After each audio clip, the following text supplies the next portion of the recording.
Good morning, good afternoon, good evening. Welcome to Hands-on SAP Dev with me, DJ Q Macro. Another episode. Oh, hold on. Is this the 150th? I wasn't even thinking. Maybe this is the 150th episode. Oh my goodness. Hey, welcome anyway. Welcome to Helmut and Visas and everybody. I'm intrigued. I'm super intrigued. Now, where have I got? Somewhere, maybe we'll have a look in a minute. Somewhere I've got a little bit of a script that pulls the information. Oh my goodness. So this is, maybe it is. Good morning, everybody. Anyway, let's have a look in a minute. Gaurav, good morning. AP, good morning. And good afternoon, good evening, etc. So, yeah, I think we'll have a quick look at that before we start. So I've got my coffee. I've already eaten my little mini cinnamon roll because it was very nice. Helmut, thank you very much for the congratulations. I think it is. Let's just double check. It is 150. Yes, ahoy, HP, welcome, and Jodel, welcome, greetings. Oh my goodness. So let me switch to the main scene. I think let's go. I think over in my, I've got my home ops, which is my Raspberry Pi upstairs. I'm pointing there because it's upstairs, plugged right into the router. I've got, haven't I? Videos. Yeah, so I could say here, refresh. Oh, hold on a minute. Have I got here? Oh, it's not in there. Oh my goodness. Okay, I'll check later. Oh, no, wait a minute. I could go off here. Let's go into this container here, which is running on here. I think I've got it on there as well. Yes, refresh main playlist data. Yeah, let's see. Now this is going in here because I keep my YouTube API key thing in my password store. I haven't got my password store synced to the Raspberry Pi, so that's why. Javier, good morning to Barcelona, and Tiago, good morning. There we go. Look, video was 150. My goodness me, there we go. We have 100. We're on 150th video, so thank you everybody for coming on this journey with us. Good morning, Luis. It's a pleasure to have you here as well. So yeah, 150 videos. My goodness me, that's quite a lot. Anyway, quite exciting. Let me disappear out of this particular container. So where were we? By the way, I've just put in the chat our developer news for this week, SAP developer news. There's Josh looking rather handsome today in his red t-shirt. There's the developer news, links in the chat. Vishal, good morning, good afternoon, good evening to you in Gurgaon in India. So there we go. There's the developer news. I put that in the chat already. And also good luck today to all the participants of the 2 code jams that are running today. In parallel, we have one in Ludwigsburg being run by Kevin Riedelsheimer, one of our colleagues, Kevin, and we've also got being run by Nico Schönteich, running a code jam in Riga, Latvia. So yeah, both today, May 26th.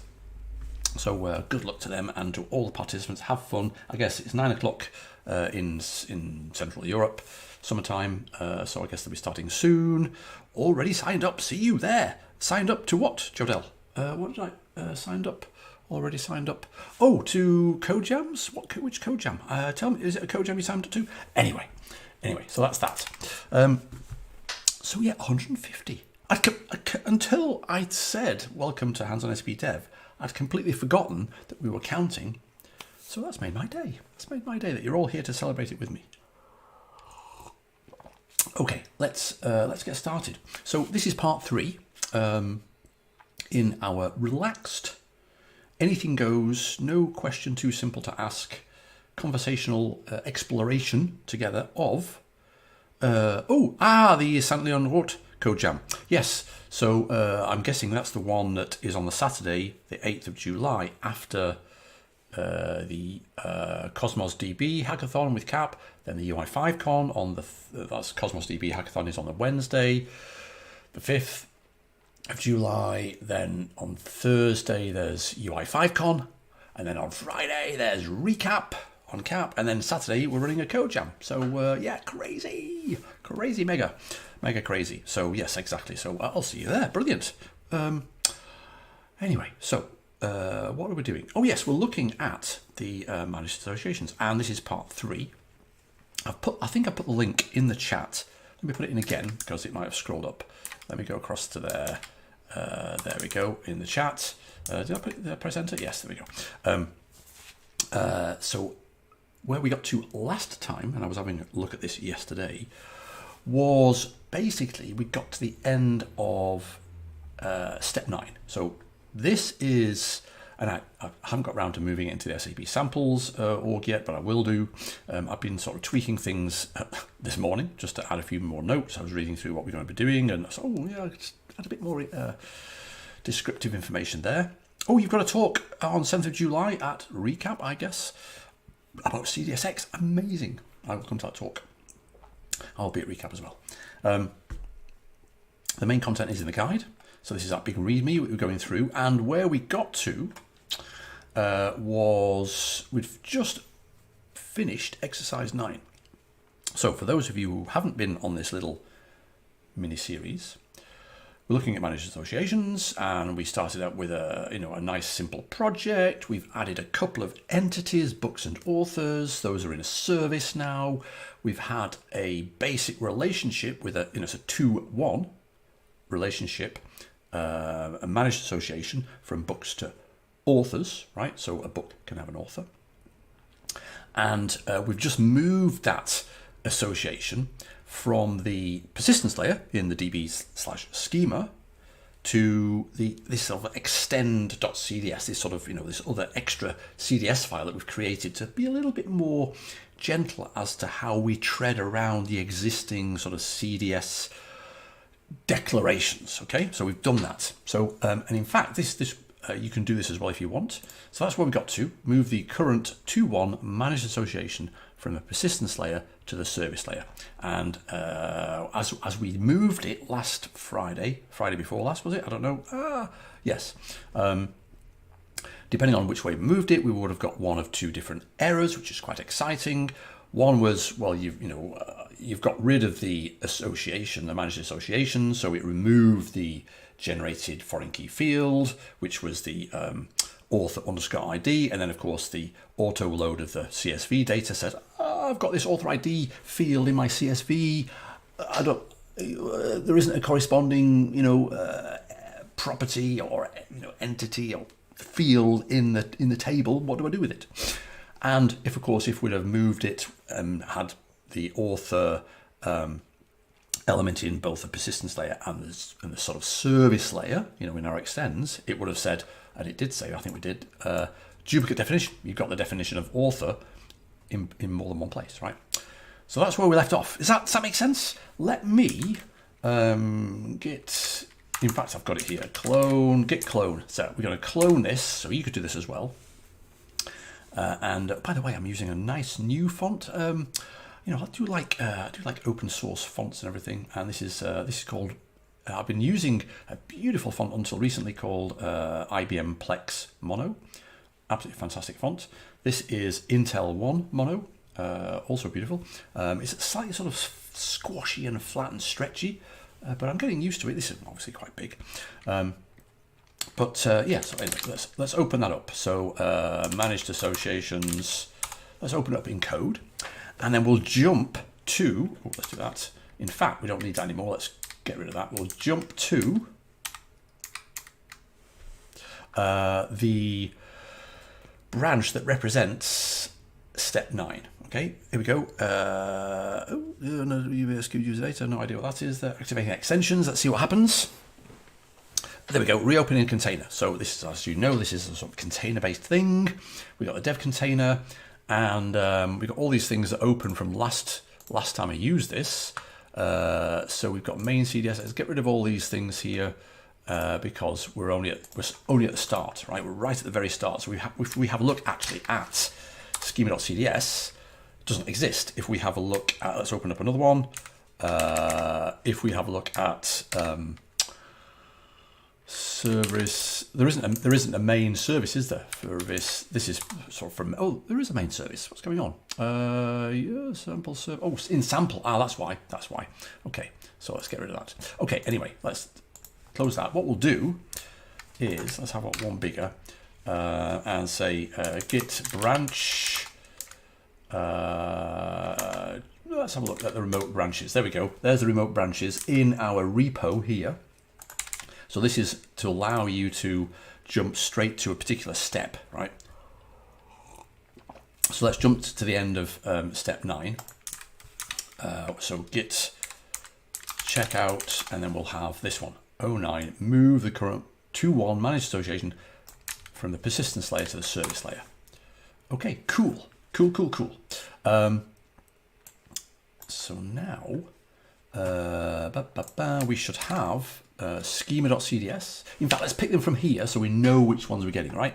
Yes, exactly. It sounds really interesting, doesn't it, Helmut? Flatline likes Victor Mono because of you. Yes, I do. I've still got Victor Mono in my repertoire, so I can pick Victor Mono for my Kitty terminal. I love it. Absolutely love it. Thank you for reminding me of that flatline. I love it, yes. So DB, data, and we got schema.cds. There we go. And we've also got, we don't want sample, we've got serve. I should get rid of the sample maybe. Serve main.cds. Let's have that. Oh, hold on. Do that like that, that. And also we've got the extend CDS. So let's just bring those across there. Main CDS, put that in the middle. There we go. Okay, let's get rid of the Explorer.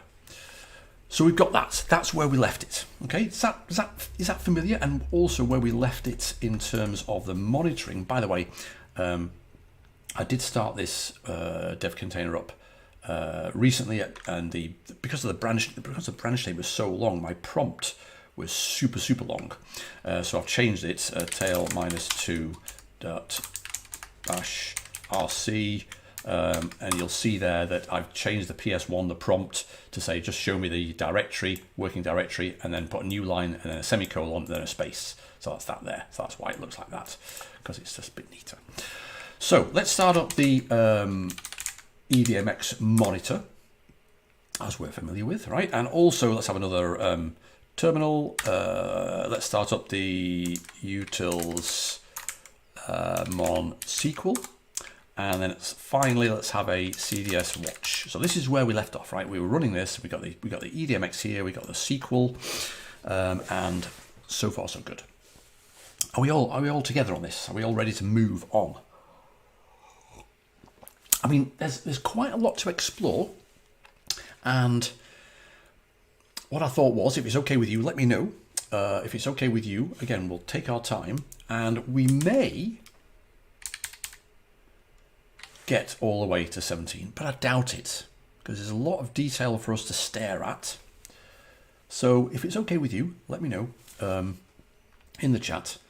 We'll sort of go slowly and you know, just have lots of interesting discoveries, hopefully.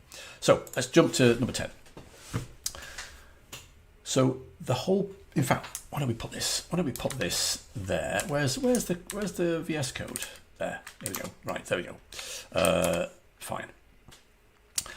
That's fine. Okay, so we can go from books to authors. So in fact, maybe what we'll do is we'll have that there and then have a new one there and say localhost. There we go. There's our service being served from here, right? And if we go to books, we can see that the requests coming in. There's get ZBooks just behind my head, probably. I'm not sure which way to go. And we can go to authors, right? So we can say we can follow the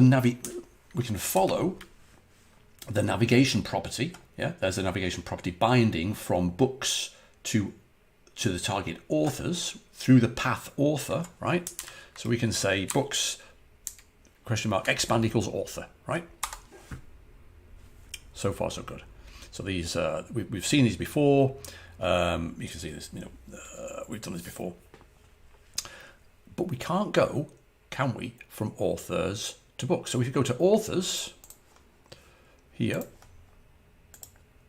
If we were to sort of make it up, because there isn't there isn't a navigation property on the author's entity set. There's no navigation property binding yet, so we can't go. There's nothing we can use. I mean, we could sort of make it up and guess what it might be, but of course it doesn't exist. So if we say $expand equals books, right?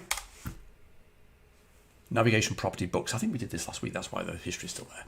Navigation property books is not defined in type Z authors. Okay, so that is what we're going to start to build out now. So we've done a 2-1 managed association, but now we want to do a to many managed association, because of course at the moment the way we've got it is that we've got a book and it can have one author, right? We'll modify that later as well, so you can have more than one author, like a many to many type thing.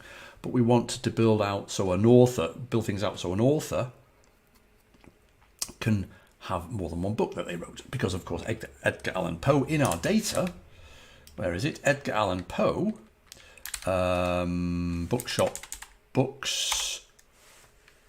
There's an author here, author ID 150, which is authors.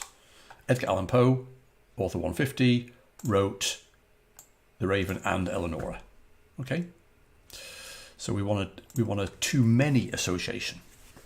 So what's the thing telling us to do? What we want to do, where's number 10? There.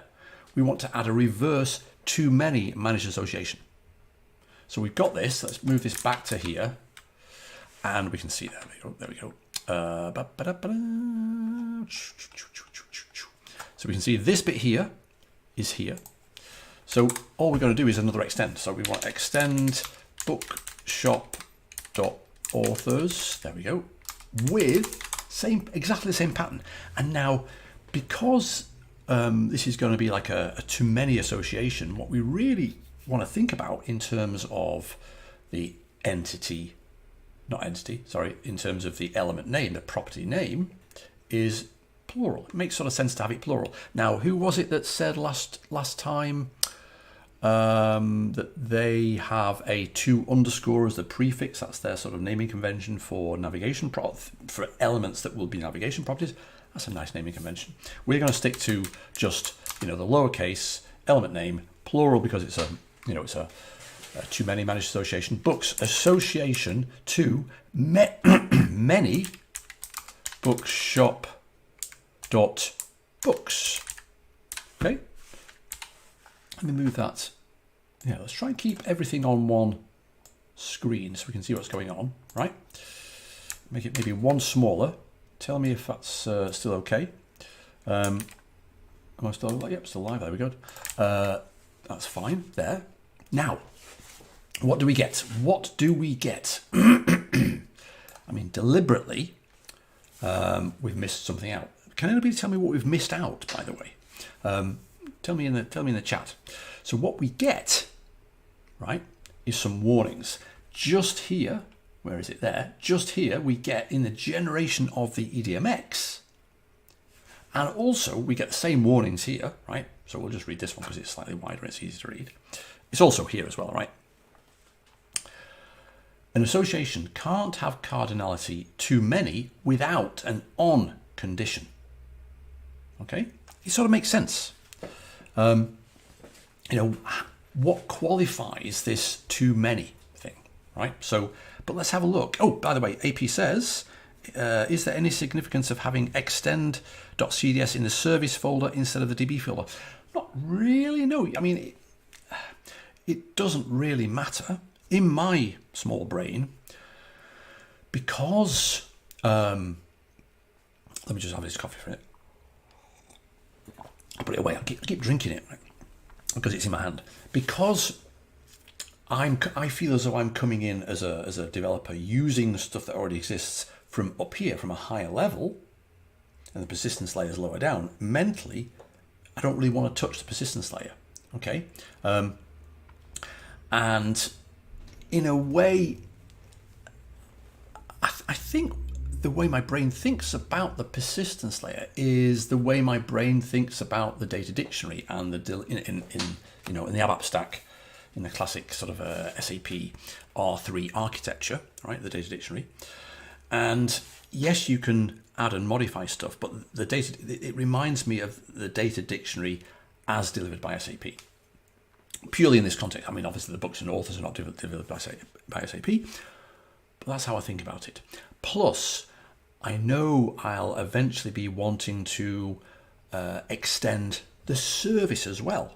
Okay, so if I had this extend.cds file in the DB folder directory, it would be fine. But then mentally, when I start to extend the service, if I wanted to put that extension in the extend.cds, I'd be sort of saying, extend that thing up there, which just doesn't feel right. It's not wrong, but to me, it doesn't feel right. Does that make sense, AP? Hope it does. Hope it does. Okay, so there's lots of things that happen here, right? So it's all described here, so you can read this at your leisure. But basically, now we've added this books managed association, which we know there's something missing because the warning is telling us something's missing. What we do see, though, is in the entity container, right, we already had a navigation property binding for the books entity set saying, hey, we can get to authors via the author path, right, that author element, as in via the author element we've added in this extension here. Also, we had in the books entity type, we had a sort of an equivalent of that. So not only does it have the ID and the title properties, and the ID is key, fine, but it also then has a navigation property, author, which is exactly that thing there, right? What type? It's of type Z authors, as it points to the author's type, entity type, as exposed at the service level. But most importantly, it has this referential constraint, i.e., and we talked about this, you know, the value of the author ID, the generated field, which is here, author ID, has to equal the value of the ID field in the target property, as in this one here, right? Makes sense, right? Fine, we understand that. What we get, however, with this new extension to authors with the books, plural, element name, is navigation property name books. And because it's a too many, we can see that the compiler, the EDMX compiler, the entity metadata compiler, is doing its best to do as much as it can. So it already knows that the navigation property, as opposed to here where it goes type Z authors, it says type collection of Z books, i.e. it's a too many Z books. Okay. But I can't see the reference to books, second extend. What do you mean by that, Luis? Second extend, as in this one here? Can you explain what you mean? I don't understand what you mean. You can't see the reference to books. Do you mean the thing that might be missing? All right, this is deliberately missing, so we can sort of explore via a few errors. Just put in the chat what you mean, Lewis, and it's probably my stupid brain not understanding. Well, it is my stupid brain not understanding. So we've got that so far, right? But the server's running, okay? This all explains what we see here. That's fine. Now, if we go to the author's entity set, right? Let's go here.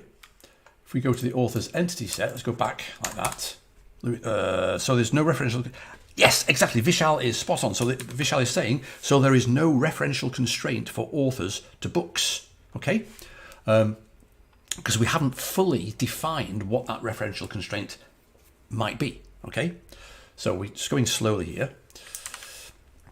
We can see here that we've got now a new property, a new element, books underscore ID, and this comes from the managed association mechanism inside of CAP that will generate the right fields. We've talked about this last time. So we have this books ID. Now, a question for you. Yes, so data integrity will not be maintained. I see what you mean, yes. If we, well, I mean, in a way, you could say that actually data integrity is not even possible to maintain in this to many relationship because, this is what I was about to say, because, let me put that in, put that on that screen as well, because how could we ever possibly relate one author to many books if we've only got a scalar property here? You know, this is not an array of IDs. So this doesn't really make sense, right? And this is what we're saying here. So, as it stands, this too many manager association isn't quite right. Now, what happens if we go here and just like we did the books, didn't we? Right, books expand equals author. What happens if we were to do? Let's just open up a new thing here. So let's copy this one, but we'll say authors expand equals books. Okay. What we get is super interesting. We get an error. What does this error mean? Basically, what it's trying to do is it's trying to resolve this relationship, right, from authors to books without all the information, without being given all the correct relationship information, without being given the referential constraint information, okay? So Lewis and Vishal are absolutely spot on in thinking, there's something not quite right here, right? Deliberately, there is something not quite right. Notice at the end, right? SQLite error near close bracket, okay? Now, there are other close brackets here, but this made me think, filter expand on nothing, okay? What's that all about?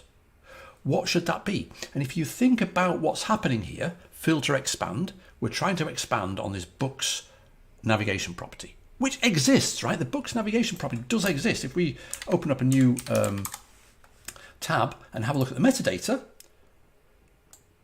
this books navigation property exists. So this is the thing that we're following. But when we follow it, we get an error. And the error relates to the fact that there's nothing in there, right? So the SQL that's been constructed to follow that too many navigation property is not quite there. You know, it can't fulfill or it can't build the conditions. What would happen if we had a look to see if we could see the SQL generated for the navigation property that does work and see what we might get, okay, to see what might go in there, right? Should we try that?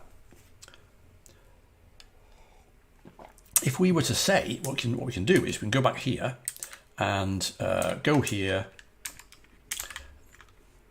and we can say, instead of CDS watch, we can also say debug equals, we're going to say debug equals all, right? And that'll give us a million things, which is great, but it's a bit too much. So we can say debug equals, equals SQL. Shouldn't we, so Helmut says, shouldn't we then get an error from CAP instead of a warning? Well, that's a good question. I think a warning is okay, as in the service still functions, parts of the service will not function. So it's debatable whether it should be an error, but it might be that you're building something up. I mean, I'm just thinking aloud here. It might be that you're building something up here. So you don't want to be, what you don't want to happen is for the CAP server not to start up and function, because there's plenty in there in the service that works. Okay. So I would say, and this is not me, being on the side of the CAP team, but I would say that a warning there is adequate. Yeah. I perfectly understand that you might think an error might be more appropriate, but I think a warning is adequate. Let's put it that way. But good point. Good point. By the way, let me know in the chat, because you're all there with your fingers poised over the keyboard. Let me know if this is too much detail, if I'm just rambling. It's always difficult to gauge, obviously, when I'm just talking to a camera, whether this detail is too much. So now we've got all the SQLite, specifically SQL statements being spat out in the log. Okay, so we can see, for example, you know, init from DB data bookshops, bookshop auth CSV, we can see the insert into bookshops. This is the data load. It's really cool. You know, you can see what's going on. So now let's flip to here. Let me refresh this. And what we see is the actual SQL query that is made to resolve this particular request here, right? And it's select blah, blah, blah, blah, blah, blah, blah, blah, blah. Now, here we go. Where is it? Where was it? Let's have a quick look at this thing here. Filter expand. Is there a filter expand? No case. How do I make that full screen? Oh, select AID, title, author, filter, left join, on, left join. Ah, okay. But that is basic. That's the on. That's the on there. That's basically what I think needs to go in this on here, i.e. the ID of one element, one entity, sorry, the value of that has to be the same value as the author ID property of another entity. Now, I've put this in the notes. Here's what I did today, right? B doesn't mean books and A doesn't mean authors. It's just clearly the from Z books A, left join Z authors B. Okay, so it's slightly unfortunate that it's the wrong way around in terms of sort of initial letters. But basically the ID of the authors has to equal the author ID in the books. So we can sort of see what's going on here, why this isn't working, because we don't have the referential constraint information. We don't have the on clause here to make everything work. Okay, does that make sense? So now, let's just stop that again and just CDS watch as normal. Now, I put all this in this morning, actually. I suddenly had an idea that we can have a look at that, right? Let's fix it. Yeah? Let's fix the too many managed associations. So what we need, of course, what we need is to say, good morning, Rainer in Austria. Good morning to Austria. And welcome. So what we need to say is on. Now, again, I put it's all in the notes here. Somewhere, I can't remember where, right?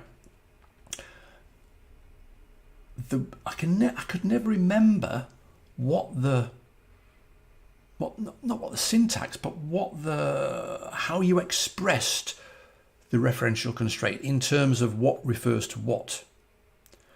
But now it sort of clicked in my mind. Oh, Tiago, oh, sorry, I missed that from Tiago. Tiago says, my guess is you could override default on read behavior so it could work at runtime. The compiler just warns that it looks weird without on condition, I guess. Tiago, nicely thought. Yes, exactly. So you could actually, we're just taking advantage of the built-in complete end-to-end CRUD plus Q servicing of our OData service out of the box by the CAP server, right? But we could do whatever we wanted, right? We could construct something that would go and do something custom or specific that would then resolve the thing. Nice. See, this is what I like about the live streams. People are awesome. Awesome questions, awesome answers, awesome thoughts.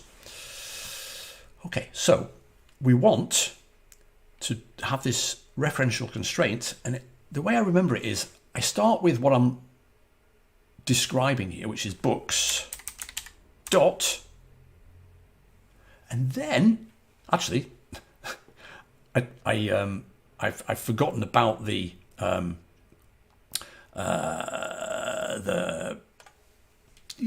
brain work, the wonderful CAP CDS extension. This now has given me the facility to say, well, I'm just going to choose that. But I remember it because it's basically the reverse property, the property that's the other side of this relationship. So it's this one here, author, okay, equals me, self.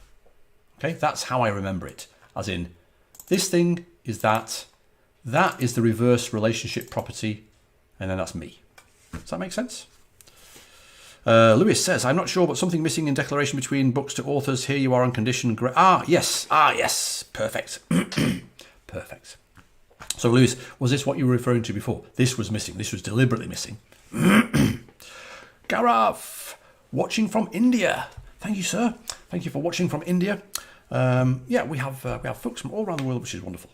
So let's save that. Okay, let's see what happens. Now, make it a bit smaller. Now we don't see.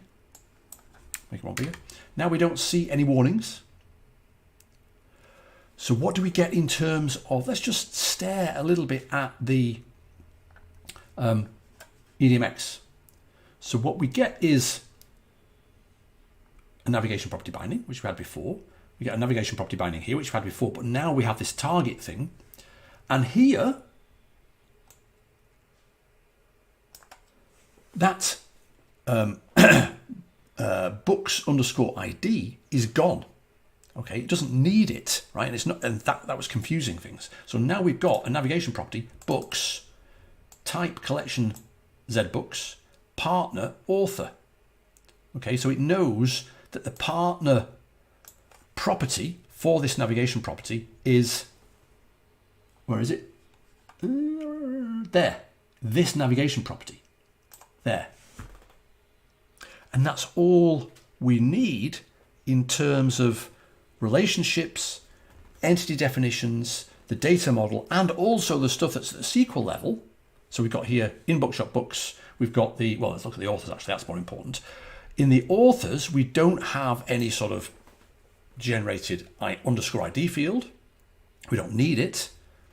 So of course in the view at the service level, we also don't have any sort of books underscore ID, right? It didn't make sense anyway.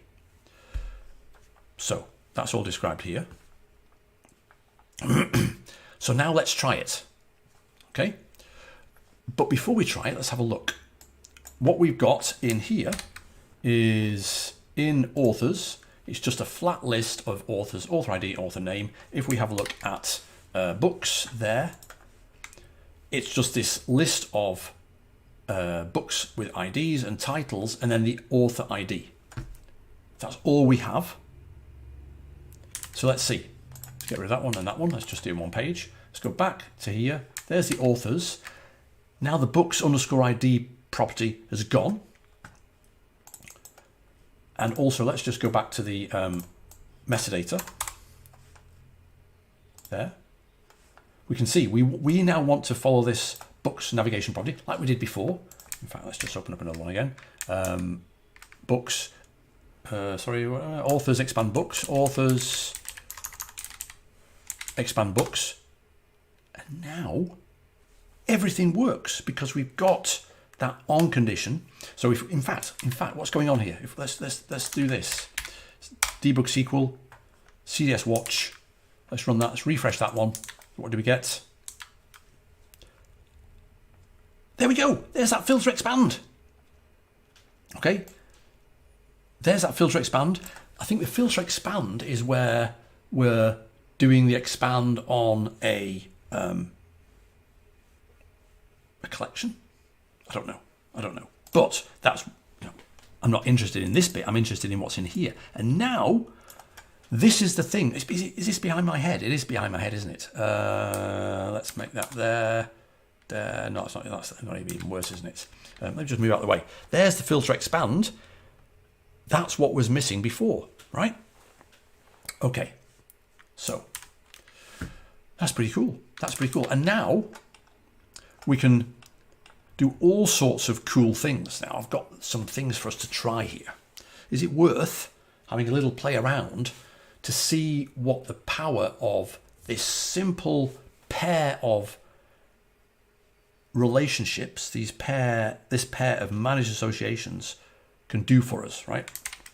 So we've got here, let's make that one bigger again.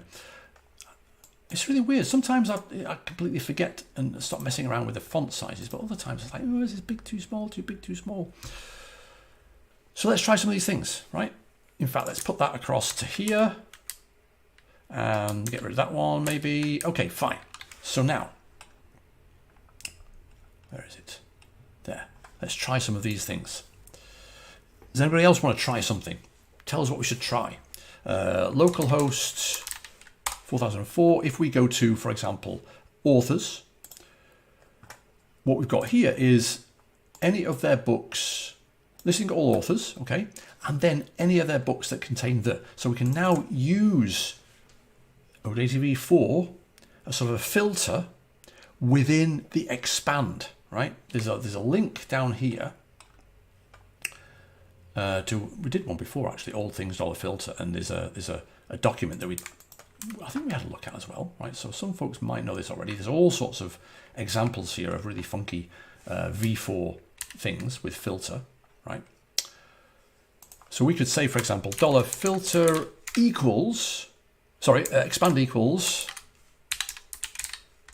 books. If we do that, we get all the books. But then in that expand, we can say $filter, right, equals contains title the. So we can add to the expand. So we're expanding all the books, but we're then filtering that expand. We're filtering that expand to say we'll only bring in the books in the expand that conform to this particular constraint. Lewis says filter expand is a good way to check if the associations are correctly defined. Yes, exactly. Okay. Now, what we could also do is listing all authors, showing their books, but just the title information. Now, this is interesting because if we say expand equals books,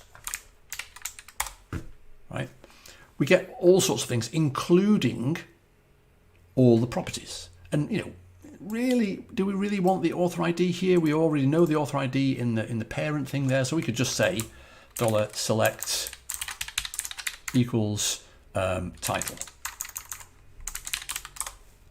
Okay, so we got rid of the author ID. I think we mentioned this before. In OData V4 from the CAP server, it will always give us the key properties. So that's where we always get ID. Okay. Cool. Now, here's an interesting one. Authors that have written more than one book. Okay, if we let's type it out because it's easier to sort of explain, isn't it? Or to think about. We can say $filter equals. Now, we can do a filter, a direct filter on the expanded property. So books, and then we could have any sort of reference on that greater than, is it greater than 1? There we go. So we're saying filter the authors where the count of the books, the expanded collection of books that is in this managed too many association, where the count is more than 1. And then we could say, right, filter expand comes from associations and retrieve only specific associated entities. Exactly. And then we could say, what do we put? Oh, yes, there we go. And expand equals books. So show me only the authors that have written one more book, and expand going back up to the authors level again, expand the books navigation property. And we could also say, you know, I only want select equals title, the title.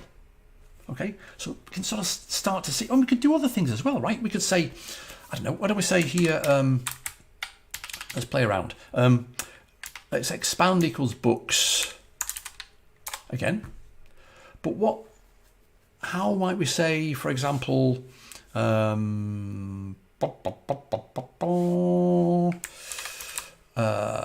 expand equals books, but we'll filter out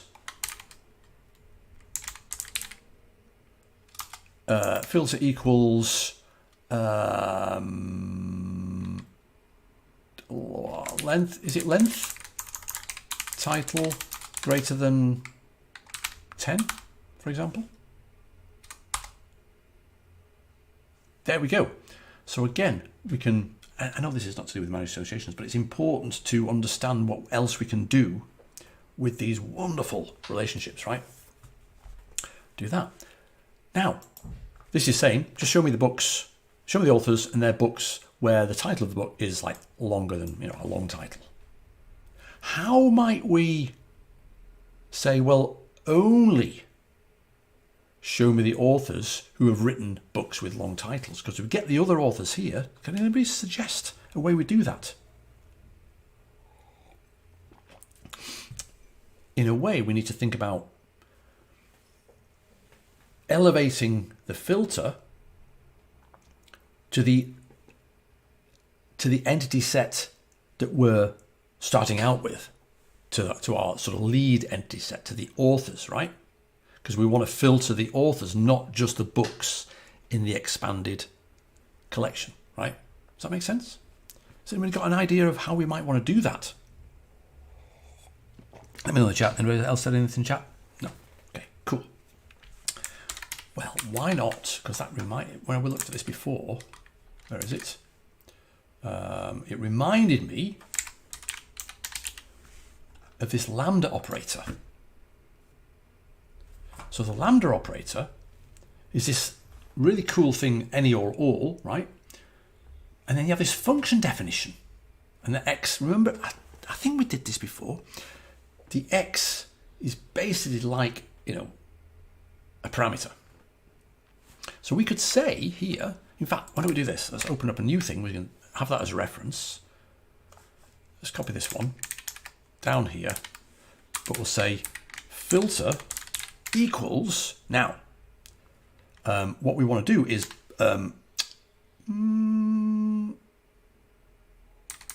books.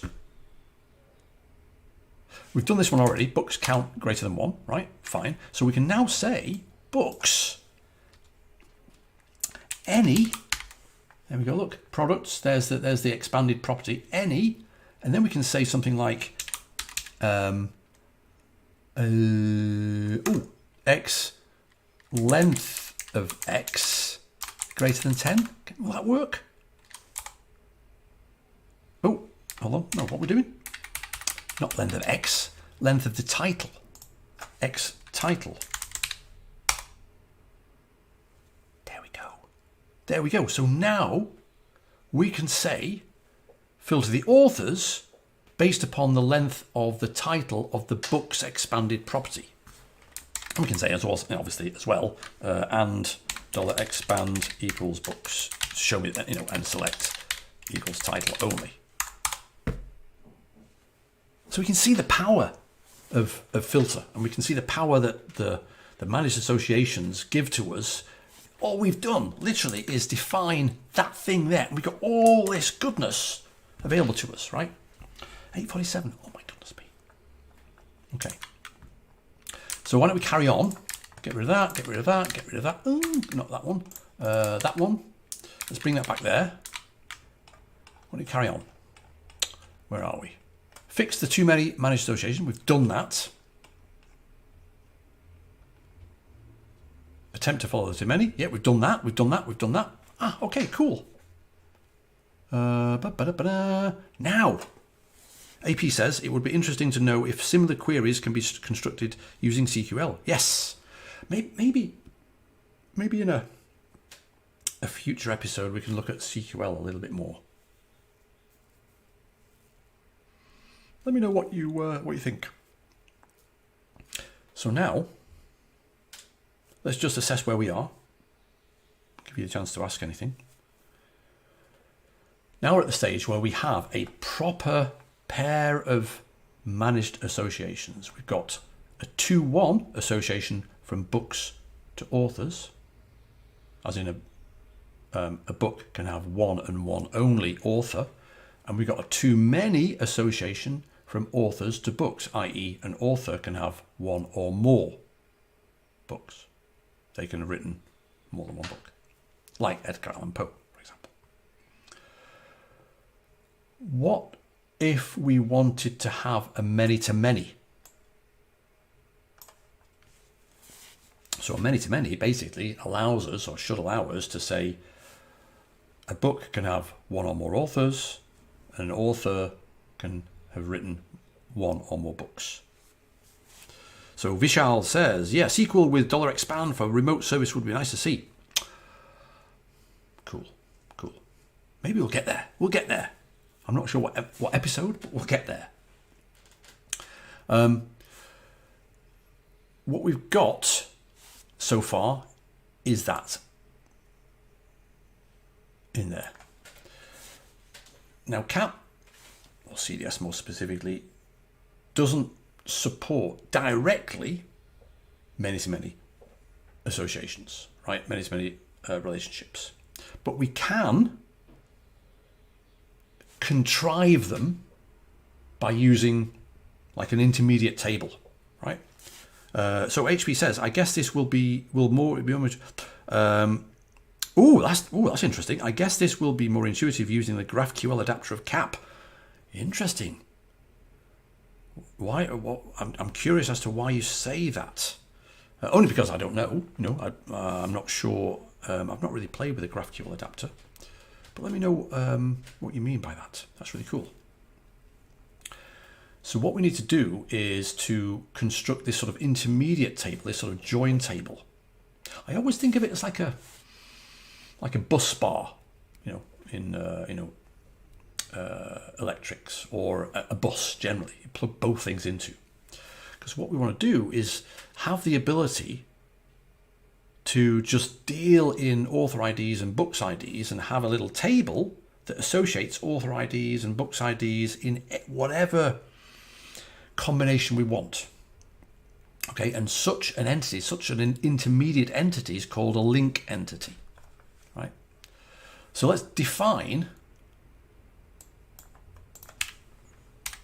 a link entity here. Entity books, and traditionally these entities are defined, the names of the entities are basically made up of the two,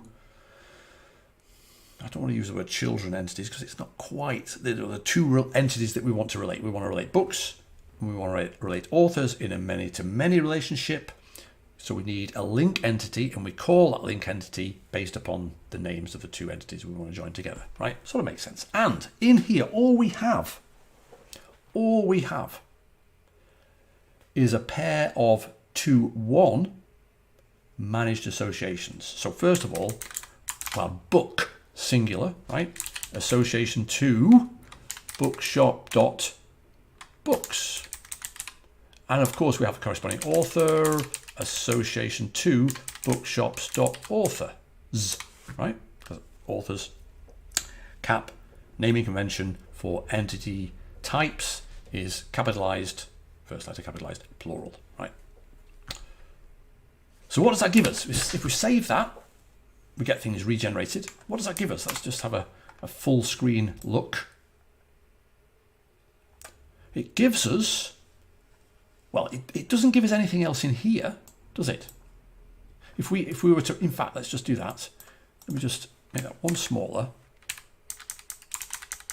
If I were to remove that, before I save, right, keep your eye on this. Let me just get rid of that highlighting. Keep your eye on that, right? If I save that, it's probably hard to tell, but that EDMX has not changed. If I bring it back and save it, the generated EDMX is the same. Why is the generated EDMX the same? Let me know why you think it is the same. Why are we not seeing any evidence of this link entity in the EDMX? Where we do see evidence of it is in the SQL, right? Nice and simple. We got some DDL, data definition language, a create table statement, create table books underscore authors. Note that there's no prefix here. That books underscore is not a prefix, it's actually part of the name, right? And we've got simply, through the fact that this is a managed association, CAP or CDS, the generator, the compiler, SQL compiler, has generated these foreign key fields for us, right? That's what it does. We know that's what happens. So we get book underscore ID and author underscore ID. And why are they integers? Because they point to the IDs here. Bookshop books, ID integer. Bookshop authors, ID integer. Okay. John Murray, welcome, John Murray in the house. Yes, and John Murray is correct, of course. Good. Oh, thank you for the congratulations on our. It's our, not my. 150th episode. So welcome, John Murray. And yes, John Murray is correct. We haven't exposed the books authors entity in this service yet, right? That's why. And in fact, I think I've said that somewhere here. Oh, there we go. Yeah, EDMX. No change because while there's a new entity, it's not exposed in the service definition. By the way, please tell me, John and everybody else, whether you find this long text series of steps useful. You know, do you go back and have a look at this afterwards? Is it worth me writing this stuff or not? I would love to know if people actually use this, because you know it is quite a bit of work. If you're not going to use it, then you know I won't write it. But if there's one person at least who finds this valuable, then I'll continue to create it. So let me know. Okay. We're on step 14. We've got 5 minutes. Let's start this step 14 because I think this is probably a good time to start and then sort of finish, because it will start to open up in our minds how this link entity idea works. Right. At the moment, of course, we've got this books authors entity defined here. It's not in the EDMX. It's just there in the SQL at the SQL level. But it's doing nothing anyway, right? There's, you know, it's, you know, we can't do anything with it.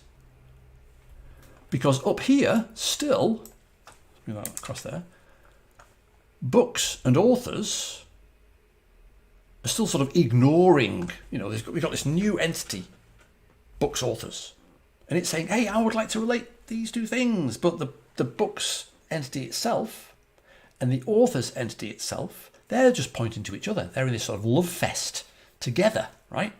So what we need to do is to say, hey, no, we want the books entity to have a relationship with the books authors link entity, and we want the authors entity to have a relation with the books authors entity, not with each other anymore, okay?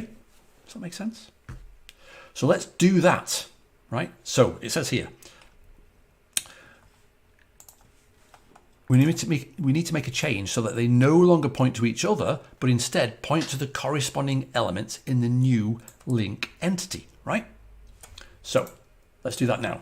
Maybe that's the last thing we do. Authors, because this is so we have a 2-1 managed association going out to each of the linked entities from books authors, but we have a too many in this sort of construction, in this sort of many-to-many construction from each of the to be linked entities. Authors, association to many, if I can type right, books, authors, dot, books, right?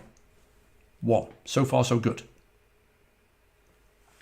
And then we also have down here, books, we've already got that plural, association to many, books, authors, not books, authors, dot, books, authors, dot, even told me, right? Even told me, idiot DJ. Delete. What's going on? Book. Right, down there. What is it? Oh, sorry. What am I doing? What am I doing? Too many books authors. Let me just copy that in. I'm getting too excited. Let me just get rid of that. All that. There. So we've got association to many books authors on authors. Dot book equals me, and association to many books authors on books author on me, right? So let's save that and see what happens. By the way, I've seen text here. Tiago says, Visa says, it's very useful, especially for me who likes this kind of document. I love reading. It's awesome indeed. Thank you. So I've already got one person reading it, so I'll carry on writing it. Thank you very much. Tiago says, thanks for the videos, amazing content. Thank you, Tiago. Defining and managing associations in CDS is vital to understand. Yes, exactly. Thank you, Luis. So Vishal, I think you might have typed that when I was doing it. We add one more association to both. Exactly, yeah. Each of these entities now has a managed to many association to this link entity. However, And this is like the cliffhanger, ready for next time. Next week, I think. Yeah, next week. We get a warning. One of Helmut's favourite things. It's not an error. So HP says the extended documentation is worth every single bit. Thank you very much for letting me know. Okay, good. What is this warning? No OData navigation property generated. Target books authors is outside of service Z. I mean, how much more beautiful and accurate could you ever want a warning? That's perfect. What it's saying is, well, you know, you've got this association here from bookshop books to books authors and from bookshop authors to books authors, but you're not exposing books authors in your service. So how can I create that association in the entity data model, in the metadata? I can't, so I'm not going to do that. No OData navigation property generated. So actually, this is a perfect, we're back to almost square one in the metadata. If we go here, no, where are we? If we go here, not here, here, localhost 4004, the metadata, ooh, am I running it? Okay, we also get an error. There we go. So the metadata here, we're back to normal. There's no navigation property bindings here in the entity container, in the entity sets, and there's no navigation properties at all in either of the two entity types, right? Completely thrown out the window because it can't generate any for us because the relationships that we've defined point to something that doesn't exist effectively in that service. Plus, because we've now got rid of the previous managed association that had this, where is it here? That had this author ID, right? We've still got author ID in our CSV, and the SQLite loader can't work because it's like, I've got nowhere to put this author ID. So let's leave it there. It's 9 o'clock. And yeah, so let's finish off. Yeah, I've got to drop too. Thank you, Helmut. Let's finish off next week. I think we'll finish off next week. So thank you so much for joining. Have a great weekend. And yeah, I'll see you next week.